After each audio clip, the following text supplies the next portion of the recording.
Hi hello cake families. இன்றைக்கி ரொம்பவே பேசிக்கான விப் க்ரீமை பற்றி தான் நம்ம பார்க்க போகிறோம். நீங்கள் பிகினராக இருந்தீங்கன்னா ரொம்ப யூஸ்ஃபுல்லாக இருக்கும். அதாவது விப் க்ரீம் ஒழுங்காக விப் ஆக மாட்டேக்கு, ரொம்ப ஸ்டிக் பீக் வர மாட்டேக்கு, என்ன தான் க்ரீமை விப் பண்ணாலும் ஐசிங் நீட்டாகவே இருக்க மாட்டேக்கு, அங்கங்கே ஹோல்ஸ் உழுது.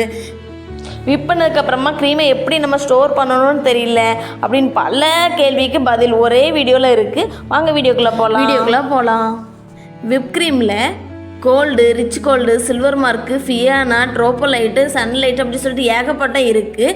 அதில் நான் சன்விப்பு தான் எடுத்திருக்கேன். இதை பிரிக்கும் போது இந்த சைடில் உள்ள லாக் மாதிரி இருக்கிறத எடுத்து விட்டுட்டு சென்டரில் உள்ள லாக்கையும் எடுத்து விட்டதுக்கு அப்புறமா தான் நீங்கள் இந்த க்ரீமை யூஸ் பண்ணணும்.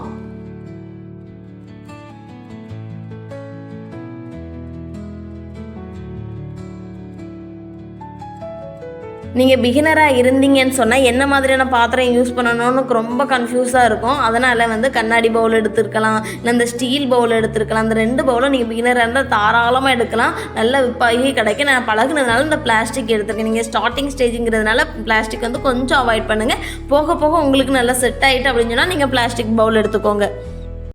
நீங்கள் க்ரீமை எடுக்கும்போது எப்போயுமே நார்மல் டெம்பரேச்சருக்கு, அதாவது ரொம்ப கூலிங் இல்லாமல் இல்லை, கூலிங்கோட இந்த லிக்விட் மாதிரி வந்ததுக்கு அப்புறமா தான் நீங்கள் பீட் பண்ணணும். இது நல்லா சில்லுன்னு இருக்கணும், ஆனால் தண்ணியாக இருக்கணும். அந்த மாதிரி நீங்கள் பார்த்துக்கோங்க. இருக்கிறவங்களுக்கு நிறைய பேருக்கு தெரியாது எந்த மாதிரி க்ரீம் யூஸ் பண்ணணும். சிலவங்க பவுட்ரு க்ரீம் யூஸ் பண்ணுவாங்க, சிலவங்க ஃப்ரெஷ் க்ரீம் யூஸ் பண்ணுவாங்க. ஃப்ரெஷ் க்ரீம்லாம் யூஸ் பண்ணிங்கன்னு சொன்னால் ஒரு ஸ்டிக் பீக்கே கிடைக்காது. பவுட்ரு க்ரீமும் அந்தளவுலாம் ஸ்டிக் பீக் வராது. அதனால் அதெல்லாம் நீங்கள் எடுக்காமல் சும்மா பக்கத்தில் இருக்க எசன்ஸ் ஷாப்பில், அதாவது சூப்பர் மார்க்கெட்டில் எது அதிகமாக மூவிங்கில் இருக்கோ அதை பார்த்து நீங்கள் வாங்கிக்கோங்க.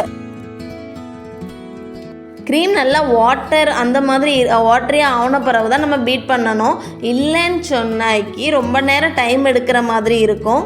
க்ரீமை ஊற்றுனதுக்கப்புறமா ஒரு நிமிஷம் 1 ஸ்பீடில் போட்டு நீங்கள் ஸ்லோவாக அடிச்சுக்கோங்க. எப்பயுமே விப் க்ரீமை ஃப்ரீசரில் தான் நீங்கள் வச்சுருக்கணும். திடீர்னு உங்களுக்கு ஒரு ஆர்டர் வந்திருக்குன்னா முந்தின நாள் நைட்டே நீங்கள் நார்மல் கூல் ஃப்ரிட்ஜ் இருக்குல்லையே அதில் போட்டு வச்சுட்டு அதுக்கப்புறமா பீட் பண்ணணும். இல்லை எனக்கு உடனே வேணும் அப்படின்னு சொன்னாக்கி நீங்கள் வாட்டர் இருக்குல்ல, தண்ணி, ஒரு பக்கெட் தண்ணியில் அந்த க்ரீமை தூக்கி போட்டுருங்க. அது சீக்கிரமாக மெல்ட் ஆகிற மாதிரி இருக்கும். இல்லை எனக்கு திடீர் ஆர்டர், எனக்கு உடனே வேணும் அப்படின்னு சொன்னாக்கி அந்த ஒரு கட்டியை எடுத்து நல்லா ஸ்போக்கை வச்சு நல்லா உடச்சி விடுங்க. ஒரு 2-3 நிமிஷத்துலேயே அது கொஞ்சம் தண்ணியாக மாறுற மாதிரி இருக்கும். அதுக்கப்புறமா பீட் பண்ணி எடுங்க. ஒரு சூப்பரான ஸ்டிக் பீக்காக நம்ம க்ரீமை எடுத்துடலாம். நம்ம 1 மினிட் பீட் பண்ணி எடுத்தாச்சு. இப்போ சைடில் உள்ள அந்த க்ரீம் எல்லாம் வலிச்சு சென்டரில் போட்டுக்கிறோம். நான் ஏன் அடித்தேன்னு சொன்னால், எனக்கு ஸ்டார்டிங்லேயே க்ரீம் ரொம்ப தண்ணியாக இல்லாமல் கொஞ்சம் கட்டி இருந்துச்சு. அதெல்லாம் கரைச்சி விட்றதுக்காக தான் நான் ஸ்லோ ஸ்பீடில் போட்டு அடிச்சிருந்தேன். இப்போது செகண்ட் ஸ்பீடில் போட்டு ஒரு 2-3 நிமிஷம் போட்டு நல்லா அடிக்கிறேன். நீங்களும் அதே மாதிரி அடிச்சுக்கோங்க. உங்களுக்கு சுகர் வேணும்னு சொன்னால் எக்ஸ்ட்ரா நீங்கள் ஒரு 2 டேபிள் ஸ்பூன் 1/4 கப் போல் நீங்கள் சுகர் சேர்த்துக்கலாம். எனக்கு இந்த க்ரீமில் சுகர் கரெக்டாக இருந்ததுனால நான் எக்ஸ்ட்ரா சுகர் சேர்க்கலை. க்ரீமில் எசன்ஸ் சேர்த்தே ஆகணுமா அப்படின்லாம் சொன்னாக்கி அப்படிலாம் ஒன்றும் தேவையில்லை. இப்போ ஒயிட் ஃபாரஸ்ட், பிளாக் ஃபாரஸ்ட்டுக்கெலாம் சேர்க்கணுன்னு அவசியமே இல்லை. இப்போ மேங்கோ, ஸ்ட்ராபெரி அதுக்கெலாம் நம்ம க்ரீமுக்கு எசன்ஸ் சேர்த்தா நல்லாயிருக்கும். அதனால் அந்த மாதிரியான ஃப்ளேவர்ஃபுல்லான கேக்குக்கு நீங்கள் க்ரீமில் வேணால் 1 ட்ராப்ஸ் 2 ட்ராப்ஸ் அந்த மாதிரி சேர்த்துக்கோங்க. இப்போ வெண்ணிலா கேக் அப்படிலாம் சொன்னாக்கி க்ரீமில் வெண்ணிலா ஃப்ளேவர் இருந்தால் தான் நல்லாயிருக்கும். அந்த மாதிரி உள்ள கேக்குக்கு நீங்கள் தாராளமாக எசன்ஸு சேர்த்துக்கலாம். எப்போவுமே நல்லா சில்லுன்னு இருக்கிற நேரத்தில் பார்த்து க்ரீம் அடிக்க பாருங்கள். அதாவது பவுல் சில்லுன்னு இருக்கணும், அந்த க்ரீம் நல்லா சில்லுன்னு இருக்கணும். அப்படி இருந்தால் தான் நல்ல பீட்டாகி நல்லா ப்ளஃபியாக இருந்த மாதிரி இருக்கும். அடுப்பங்கரையிலேருந்து, ஃபேனுக்கு கீழே இருந்து, ரொம்ப காற்றடிக்கிற இடத்துல இருந்து, ஹீட்டான இடத்துல இருந்து நீங்கள் பீட் பண்ணாக்கி நல்லா ஸ்டிக் பீக் அப்படி சொல்லிட்டு உங்களுக்கு கிடைக்காது. அதனால் நல்லா கொஞ்சம் கூலிங் ரொம்ப கூலிங்காக வேணும் அப்படின்லாம் இல்லை, ரூம் டெம்பரேச்சர் இருந்தாலே போதும். கொஞ்சம் ஹீட் இல்லாத இடத்துல பார்த்து நல்லா பீட் பண்ணிவிடுங்க. நீங்கள் இருக்கிற இடம் சூடாகவே இருந்துச்சின்னு சொன்னால் கீழே ஒரு பவுலில் ஐஸ் கட்டி நிறையா போட்டுட்டு மேலே ஒரு பவுலை வச்சுட்டு அதுக்கப்புறம் பீட் பண்ணுங்கள், கரெக்டாக இருக்கும். இப்போ நான் 2-3 நிமிஷம் பீட் பண்ணி எடுத்துட்டேன். இந்த மாதிரி லிக்யூடாக இருந்த மாதிரி இருக்குது. இது ஃப்ரெஷ் க்ரீமில் அடித்தா இந்த மாதிரி தான் லிக்யூடாக இருக்கும். அதனால் ஃப்ரெஷ் க்ரீமில் உள்ள க்ரீமை நீங்கள் யூஸ் பண்ணவே செஞ்சிடாதீங்க. அந்த மாதிரி நீங்கள் யூஸ் பண்ணுறதா இருந்த அன்றைக்கி உங்களுக்கு ஸ்டிக் பீக் கிடைக்காது. இந்த மாதிரி கன்சிஸ்டன்சியில் தான் உங்களுக்கு க்ரீம் கிடைக்கும். அது ஐசிங் ஃபினிஷிங்கே இருக்காது.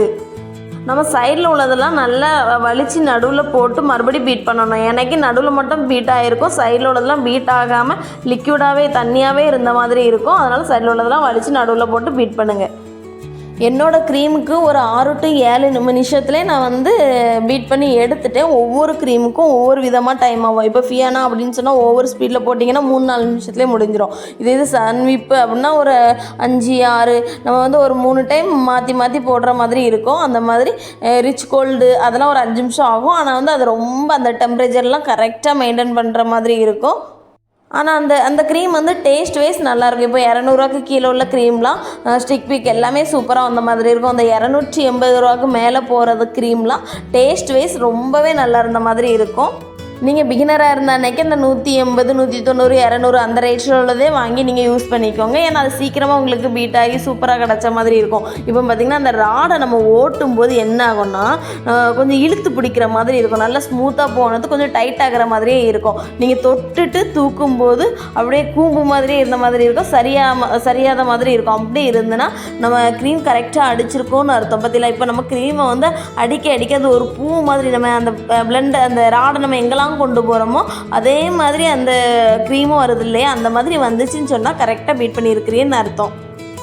அந்த ராடை சுற்றும் போது க்ரீமும் ராடோடு சுற்றி வர மாதிரி இருக்கும். அந்த ராடு கொஞ்சம் டைட் ஆகிற மாதிரி ஆகும். அந்த மாதிரி இருந்துச்சுன்னா கரெக்டாக பீட் பண்ணிட்டோன்னு அர்த்தம். மறுபடியும் அந்த சைடில் உள்ளதெல்லாம் வலித்து எடுத்து பாருங்கள். ஒழுங்காக பீட் ஆகாத மாதிரி இருக்கும். சென்டரில் உள்ளதுக்கும் அந்த பவுலில் உள்ளதுக்கும் பீட் ஆகாத மாதிரி இருக்கும். அதனால் சைடில் உள்ளதெல்லாம் வலித்து நடுவில் போட்டுட்டு மறுபடியும் ஒரு 30 நிமிஷம் கரெக்டாக 30 நொடி நீங்கள் வந்து பீட் பண்ணி எடுத்தீங்கன்னா ஒரு சூப்பரான க்ரீம் ரெடி ஆகிருக்கும்.